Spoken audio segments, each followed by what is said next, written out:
Alright, so here we go with Chapter 8, Farewell to Lorien.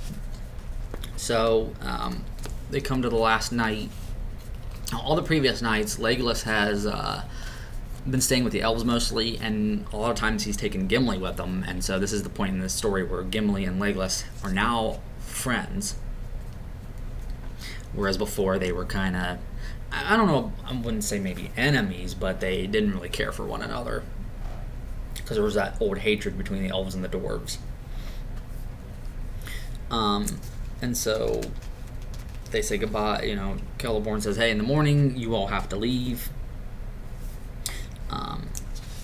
And so in the morning, the elves are giving them gifts that they can use on their journey to Mordor.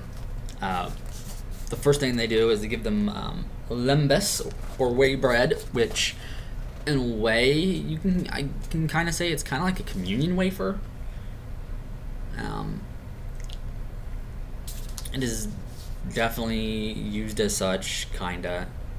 Even though there's no communion, again, it's a pre-Christian world, but here you do see Tolkien's Christianity coming out, especially his Catholicism. Another word for this is, of course, life bread, is something else he calls it. And this, of course, will help the fellowship. It'll sustain them on their journey. And then, of course, they're given the great elven cloaks and brooches, little leaf brooches. And, they ask if these are magical. The hobbits do. I think chiefly Sam. And the elves say, well, these are definitely elvish robes. I don't know what you mean by magic, but they can hide you from unfriendly eyes. They can give you warmth when it's cold. They can cool you when it's really hot. May seem like magic to the hobbits, but again, with the elves, what they do is it's an art. Whatever they conceive in their minds to do, they can bring it to pass. Tolkien said that we humans were sub-creators, made in the image of a creator, or the creator being God. And so we can make things that we dream up a reality. But that all comes from God. Without God, we don't have those things. And in the Bible, it does teach that God did give people certain talents.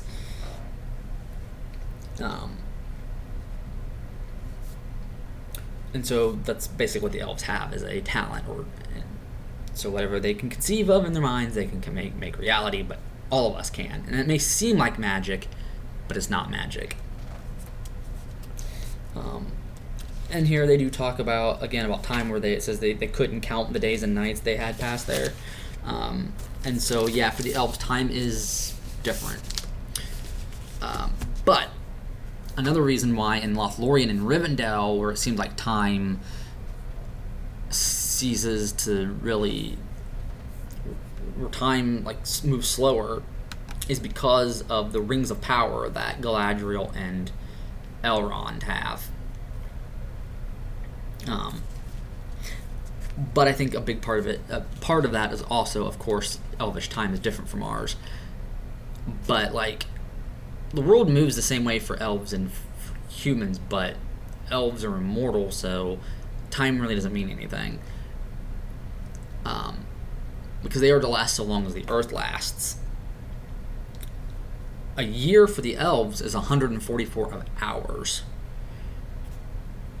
And, if you read folklore, whenever elves when men encounter elves and we go to their land and we come back, it may seem like we weren't there very long, but we come back and years have passed, generations even have passed.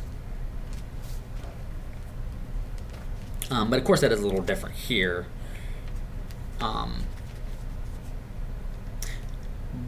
So, yeah. Anyway, they of course are met later by Celeborn and Galadriel again, who give them more gifts. They give Merry and Pippin silver belts, Sam gets a box of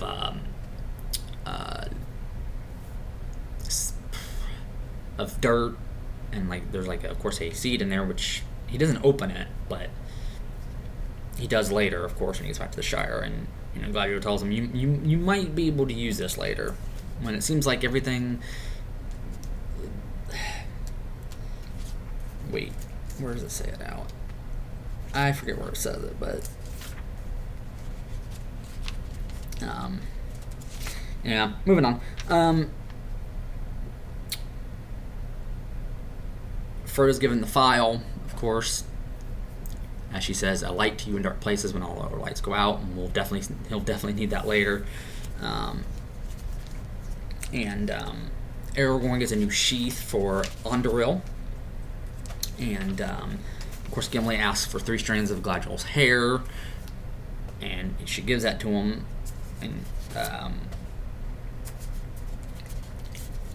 of course, Celeborn also gives him advice that don't become entangled in Fanghorn. And Boromir's like, yeah, in my land we've heard strange things about the place, but they seem to be just old wives' tales. And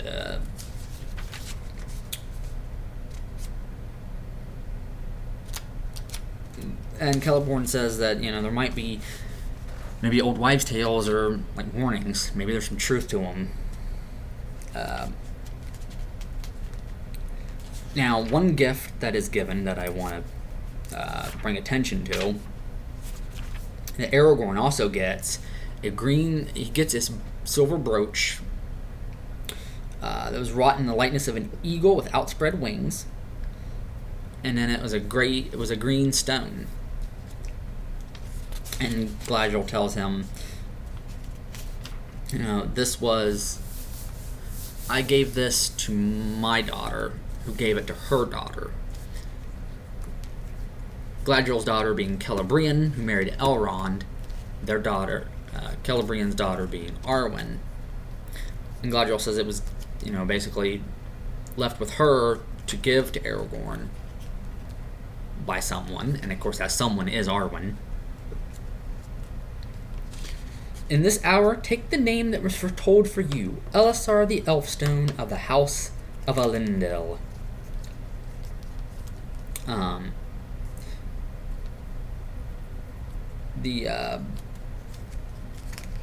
Tolkien did also write about this in Unfinished Tales as well, in that one piece about Celeborn and Galadriel.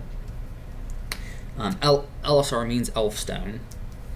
And there was a prophecy when he was born that would be his name, but his dad gave him the name Aragorn instead. But, of course, when he gets to Gondor, this is what the people end up calling him, so it comes to pass. And,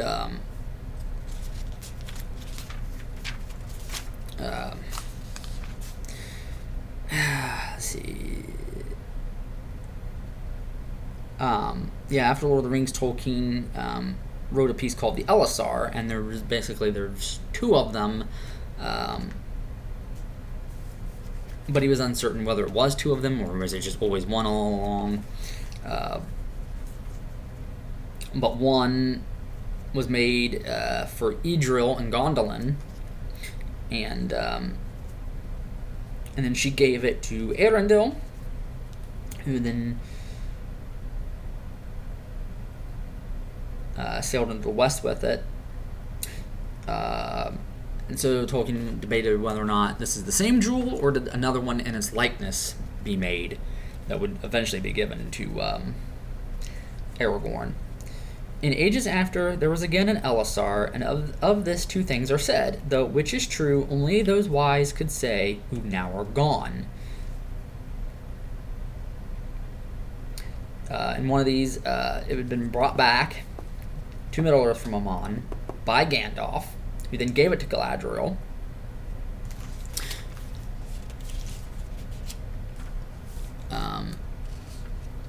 And then, of course, in the second,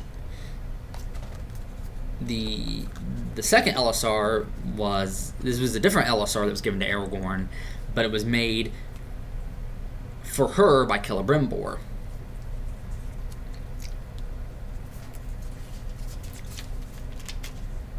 which doesn't matter. In the end, it is prophesied to be given to Aragorn. That's going to be his name. When he becomes king of Gondor and Arnor in the reunited kingdom. And when we get to that part, you will definitely... Tolkien will stop calling him Aragorn and will only call him Elisar.